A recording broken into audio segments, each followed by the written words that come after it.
الله الرحمن الرحيم. نحمد الله العظيم ونصلي على رسوله الكريم. أما بعد، أعوذ بالله من الشيطان الرجيم. بسم الله الرحمن الرحيم. قد أفلح المؤمنون الذين هم في صلاتهم خاشعون والذين هم عن اللغو معرضون. صدق الله مولانا العلي العظيم. صدق رسوله النبي الكريم. میرے محترم بزرگوں اور دوستوں اور قابل قدر نوجوانوں، اللہ رب العزت کا بے انتہا کرم اور فضل ہے کہ اس نے ہم سب کو ایمان کی دولت سے نوازا ہے۔ اس دنیا میں کامیاب انسان وہی ہے جس کے پاس ایمان کی دولت ہو، اور ناکام انسان وہ ہے جس کے پاس ایمان کی دولت نہ ہو، جو ایمان کی دولت سے محروم ہو۔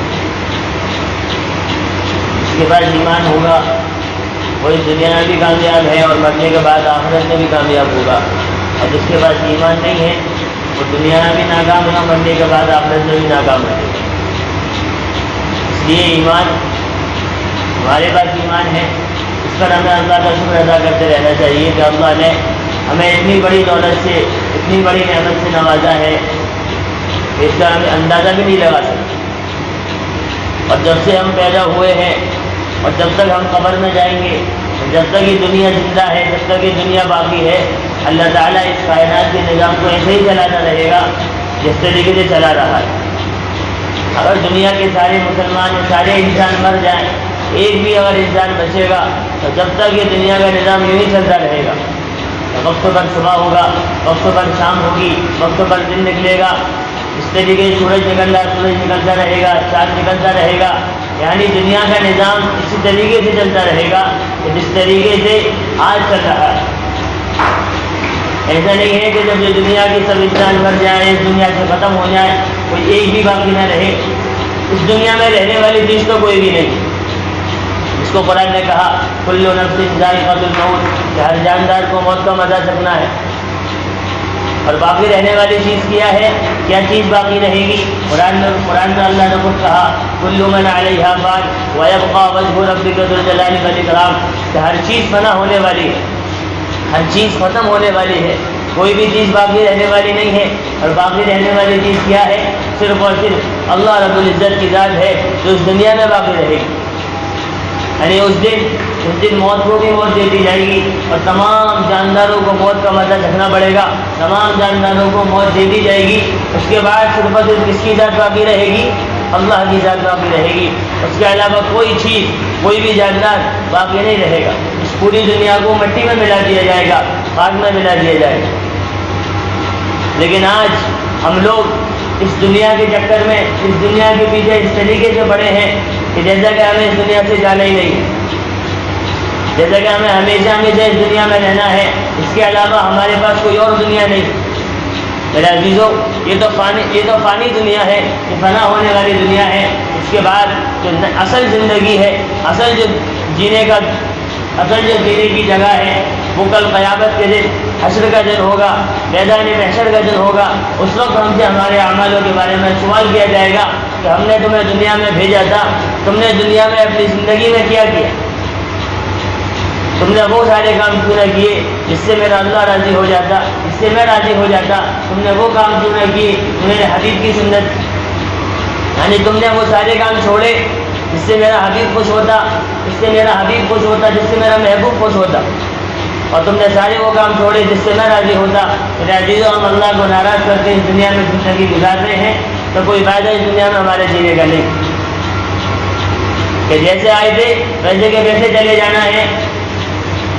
نہیں میرے عزیزوں، کام کا وقت ہے، کام کرنے کی جگہ ہے، اس لیے اپنے آپ کو بنانے کی جگہ ہے، اپنے آپ کو بنانے کی جگہ ہے۔ ہم جس طریقے سے اپنی زندگی گزار رہے ہیں، ایسے زندگی گزارنے کو نہیں کہا گیا۔ مثال کے طور پر کسی بچے کو ایگزام ہال میں بٹھا دیا جائے تو اس کے ہاتھ میں سوالات کا پرچہ دے دیا جائے، اس کے بعد اس کو جواب بھی دے دیا جائے، یہ سوال ہے، ان کے جواب یہی لکھ کر آنا ہے، اور اس کے بعد وہ ان سوالوں کے جواب لکھ کر نہ آئے تو پھر ہم انہیں کیا کہیں گے کہ تم بہت بڑے بیوقوف ہو، تمہیں جب سوالوں کے جواب دیے گئے تو تم نے پرچہ کیوں نہیں کیا؟ میرے عزیزوں، ہمارا بھی حال یہی ہے اللہ نے ہمیں دنیا میں بھیجا ہے، یہ دنیا دارالامتحان ہے، امتحان کی جگہ ہے، ہمارا امتحان ہے، اور ہمارے پاس سارے سوالوں کے جوابات بھی موجود ہیں، ہمارے پاس سارے سوالوں کے جواب بھی موجود ہیں۔ مگر اللہ ہم سے پوچھے گا، اور ہم نے اس دنیا میں زندگی گزاری ہے کہ میرے عزیز، میرے بندوں، میں نے تمہیں دنیا میں بھیجا تھا، تم نے وہ سارے کام کیوں نہ کیے جو جس کا کرنے کا میں نے تمہیں حکم دیا تھا۔ اور ایسا نہیں ہے کہ ہمارے پاس سمجھانے والا کوئی نہ آیا ہو، بتانے والا کوئی نہ آیا ہو، ہمیں کوئی یاد کرانے والا کوئی نہ آیا ہو۔ میرے عزیزوں، پہلے تو ہم بھی آ جایا کرتے تھے، پہلے کی قوموں میں یہ ہوا کرتا تھا کہ جب بہت زیادہ بدعت بڑھ جایا کرتی تھی، غلط کام بڑھ جایا کرتے تھے، زنا عام ہو جایا کرتا تھا، شراب کھلم کھلا پی جایا کرتی تھی، جب یہ سارے کام، غلط کام بہت زیادہ عروج پر آ جاتے تھے، اونچائی پر چڑھ جاتے تھے، پھر میرے عزیزوں، پھر اللہ رب العزت نے محبوب بندوں کو نبی بنا کر بھیجتا تھا، اور پھر وہ نبی ان علاقوں میں رہ کر، ان جگہوں پر رہ کر وہ ساری محنت کرتے تھے کہ میرے بندوں لوٹ کر آ جاؤ۔ اور اس وقت یہ ہوا کرتا تھا کہ جب جو انسان اس وقت کے اپنے وقت کے نبی کی بات کو مان لیا کرتا تھا، میرے عزیزوں، وہ کامیاب ہو جایا کرتا تھا، اور جس نے اس وقت کے نبی کی بات کو نہیں مانا تو وہ ناکام رہا۔ اب تو نبیوں کا سلسلہ بند ہو گیا، اب تو سمجھانے والے، سمجھنے والے ہم اور آپ لوگ ہیں۔ ابھی ہمیں سمجھانے والے ہمارے علماء موجود ہیں، ہمارے بڑے موجود ہیں، ہمیں ان سے پوچھنا چاہیے، اگر ہمیں وہ نہ بتائیں تو پھر ہماری غلطی نہیں۔ اس لیے میرے عزیزوں، ہمیں چاہیے کہ ہم اپنے وقت کو ایسے گزاریں جیسے گزارنے کا حق ہے، جیسے گزارنے کو بتایا گیا ہے، اور سب کچھ بتا دیا گیا، کوئی بھی چیز مبہم نہیں ہے، کسی بھی چیز کو چھپا کر نہیں رکھا گیا، ہر چیز کو ظاہر کر دیا گیا، ہر چیز کو واضح طور پر بتا دیا گیا۔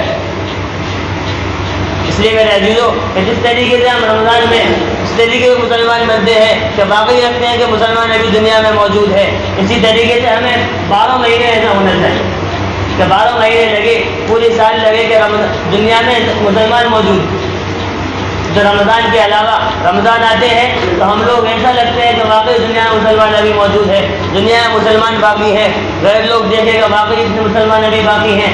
لیکن جس طریقے سے رمضان گزر جاتا ہے، عید آ جاتی ہے، عید کے بعد ہماری مسجدیں خالی ہو جاتی ہیں، ہماری مسجدیں ویران ہو جاتی ہیں۔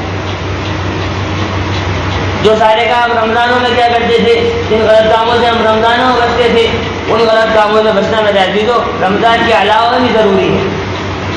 وہ سارے کام جو ہم رمضانوں میں کیا کرتے تھے، 5 وقت کی نماز پڑھنا، قرآن کی تلاوت کرنا، اللہ کا ذکر کرنا، اللہ سے ڈرنا، اللہ کے گھر میں آنا، یہ سارے کام رمضان کے علاوہ بھی کرنے چاہیے۔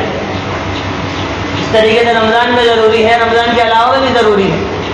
ہم نے تو بس یہ سمجھ لیا کہ رمضانوں میں قرآن کی تلاوت کرنی ہے، اس کے علاوہ تلاوت کرنی نہیں۔ بعض لوگ تو ایسے ہوتے ہیں جو صرف رمضان میں قرآن کی تلاوت کرتے ہیں، اس کے علاوہ رمضان گزر گئے، قرآن جس طریقے سے رکھ دیا گیا، اس کے بعد جو جب رمضان آئیں گے قرآن اتارا جائے گا اور تبھی پڑھا جائے گا۔ کچھ لوگ جمعے کو پڑھتے ہیں کہ اور دنوں میں قرآن پڑھنا ضروری نہیں، کہ جس طریقے سے ہم رمضان میں تلاوت کرتے ہیں، جمعے تلاوت کرتے ہیں، تو عزیزوں ہمیں چاہیے کہ ہم ہر روز تلاوت کریں۔ جب ہم وہ سارے کام نہیں کرتے جس کا کرنے کا حکم دیا گیا ہے، میرے عزیزوں، پھر ہمارے لیے برکت اور رحمت ہم سے دور ہوتی چلی جاتی ہے، اور پھر ہم پریشان ہوتے ہیں۔ پھر ہم مولویوں کے پاس جاتے ہیں، علماء کے پاس جاتے ہیں کہ کوئی تعویذ بنا دیا جائے، ہمارے گھر پہ حالات آ گئے ہیں، پریشانیاں آ گئی ہیں، مصیبتوں نے ہمیں گھیر لیا ہے، ہمارا کام دھندا نہیں چل رہا، سب کا سب چوپٹ ہوتا چلا جا رہا ہے۔ میرے عزیزوں، جب ہم وہ کام نہیں کریں گے جو اللہ کو راضی کرنے کے ہیں، تو جن کام کو کرنے کا اللہ نے حکم دیا ہے، میرے عزیزوں، مصیبتیں، پریشانیاں، آفتیں ہمارے اوپر اس طریقے سے مسلط کر دی جائیں گی جیسے کہ وہ ہمارے لیے پیدا کی گئی۔ اس لیے ہمیں بہت زیادہ اہتمام کے ساتھ وہ سارے کام کرنے چاہیے جو ہم رمضان کے مہینے میں کرتے ہیں۔ رمضان کے مہینے میں کرتے ہیں، یا کوئی جاگنے والی رات آتی ہے، شب قدر آتی ہے، شب برات آتی ہے، مطلب اس طریقے سے کوئی رات جاگتے ہیں۔ جاگتے کیا ہیں، جاگتے کیوں ہیں؟ عبادت کے شوق میں کہ ہمیں عبادت کرنی ہے، نماز پڑھنی ہے، اللہ کا ذکر کرنا ہے۔ تو یہ وہ رات ہے جو ہزاروں مہینوں سے بہتر ہے، جو ہزاروں مہینوں سے بڑھ کر ہے، کہ ایک انسان ہزاروں مہینوں عبادت کر لے اور ایک انسان اس رات کی عبادت میں شامل ہو جائے تو ہزاروں مہینوں سے بڑھ کر اس رات کی عبادت۔ ہم لوگ اس لیے جاگتے ہیں تاکہ ہم لوگ عبادت کو پالیں، عبادت کر لیں، لیکن ہم اس رات کو بھی برباد کر دیتے ہیں، اس رات کو بھی ضائع کر دیتے ہیں، اس رات کو بھی گزار دیتے ہیں۔ ہنسی مذاق میں باتوں میں گروپ بنا بنا کر اپنے پورے وقت کو ضائع کر دیتے ہیں. جب ہم اس رات کی قدر نہیں کر سکتے تو اور دنوں کی قدر کیسے کریں؟ اس لیے میرے عزیزو ہمیں ہر چیز جو چیز ہمیں کرنے کا حکم دیا گیا ہے ہم ان ہر چیزوں کو کرتے رہیں. اور ہمیں جو حکم اللہ تعالیٰ نے قرآن کریم میں دیا ہے اگر ہم ان حکم کو مانتے ہوئے چلیں گے تو ہماری زندگی بہت اچھی طریقے سے گزرتی چلی جائے. ہم اللہ کو ماننے والوں میں شمار ہو جائے گا. ہمارا نام کس میں لکھا جائے گا کہ اللہ کی بات ماننے والے ہیں, اللہ کی عبادت کرنے والے ہیں, اللہ کا ذکر کرنے والے ہیں, اللہ سے ڈرنے والے ہیں.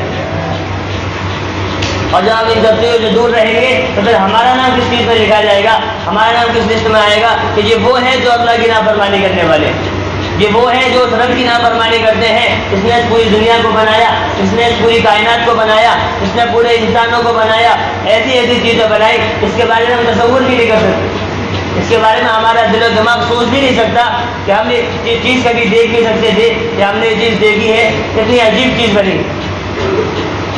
ہم اس کی نافرمانی کرنے والوں میں شمار ہیں.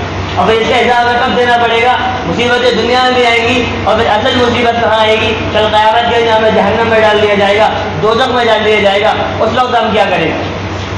جبکہ قرآن نے خود کہا یا ایھا الذین آمنوا قوا انفسکم واہلیکم نارا وقودها الناس والحجارہ علیہا ملائکہ غلاظ شداد لا یعصون اللہ ما امرهم ویفعلون ما یؤمرون. اے ایمان والو, اپنے آپ کو بچاؤ اس آگ سے, اپنے آپ کو اور اپنے گھر والوں کو بچاؤ اس آگ سے کہ جس آگ کا ایندھن کیا ہوگا؟ پتھر ہوگا اور انسان ہوں گے. اور جہنم کی آگ, دوزخ کی آگ اتنی سخت آگ ہوگی کہ ہم لوگ اس کا اندازہ نہیں لگا سکتے. دنیا کی آگ پر ہم اگر تھوڑی دیر ہاتھ رکھتے ہیں تو ہم ہاتھ فوراً دور کر لیتے ہیں کیونکہ جلنے لگتا ہے. اور میرے عزیزو, وہاں کی آگ تو اس سے 70 گنا بڑی ہوئی. اور یہ کن لوگوں کے لیے ہوگا؟ جو اللہ کی نافرمانی کرنے والے ہیں, جو اللہ کا حکم ماننے والے نہیں, جو نمازوں کو یوں ہی چھوڑ دیتے ہیں. ہمارے کانوں میں اذان کی آواز آئی, ہم نے نماز کو یوں ہی چھوڑ دیا, گویا کہ ہمارے اوپر کوئی حکم آیا تھا اللہ کا اور اس حکم کو ہم نے یوں ڈال دیا جیسے کہ کوئی اہمیت ہی نہیں. جب گھر کے بڑے, ہم بستی کے بڑے یہ ایسا کام کریں گے تو بچوں پر کیا اثر پڑے گا؟ کہ بچے یہ دیکھیں گے ہمارے ماں باپ نماز نہیں پڑھتے, یعنی یہ کوئی اہم چیز نہیں ہے, کوئی اہم کام نہیں ہے, ہم اس کام کو کریں. اور اس ہم خود دیکھتے ہیں کہ جس گھر میں باپ نماز پڑھنے والا ہی ہوتا تو بچے بھی مسجد سے بہت دور ہوتے چلے جاتے ہیں. مسجدوں میں آنے کو ڈر لگتا ہے کہ مسجدوں میں کاٹ رہی ہیں, انہیں چپ رہی ہیں. اب انہیں فون دے دیا جائے, موبائل دے دیا جائے, ٹی وی بٹھا دیا جائے, فلم دیکھنے کے لیے بٹھا دیتا ہو, گھنٹوں بیٹھے رہتے ہیں, باتیں کرتے رہیں گے, بیٹھے رہیں گے. اذان کی آواز کانوں میں آئے گی, اس کان سے سنتے ہیں دوسرے کان سے نکال دیتے ہیں. صحابہ کے دور میں جو صحابہ کانپ جایا کرتے تھے کہ اذان ہو گئی, یعنی اللہ کا اتنے بڑے حضرت کا حکم آ گیا کہ ہم سب کچھ چھوڑ کر فوراً اللہ کی طرف دوڑ لیں, اللہ کے گھروں کی طرف دوڑ کر آ جائیں. اس لیے میرے عزیزو ابھی وقت ہے ہم اپنے آپ کو سدھار لیں. ہم نے اپنے آپ کو سدھار لیا, بچا لیا تو ہم لوگ کل قیامت کی آگ سے, دوزخ کی آگ سے, جہنم کی آگ سے بچ جائیں گے. اور ہم نے اپنے آپ کو نہیں بچایا, نہیں سدھارا تو اس آگ میں جلنا پڑے گا, اور اس آگ میں جلنا پڑے گا. میرے عزیز, جو ہمارے لیے نہیں بلکہ غیروں کے لیے تیار کی گئی, کریں گے نہیں انشاءاللہ. اللہ تعالیٰ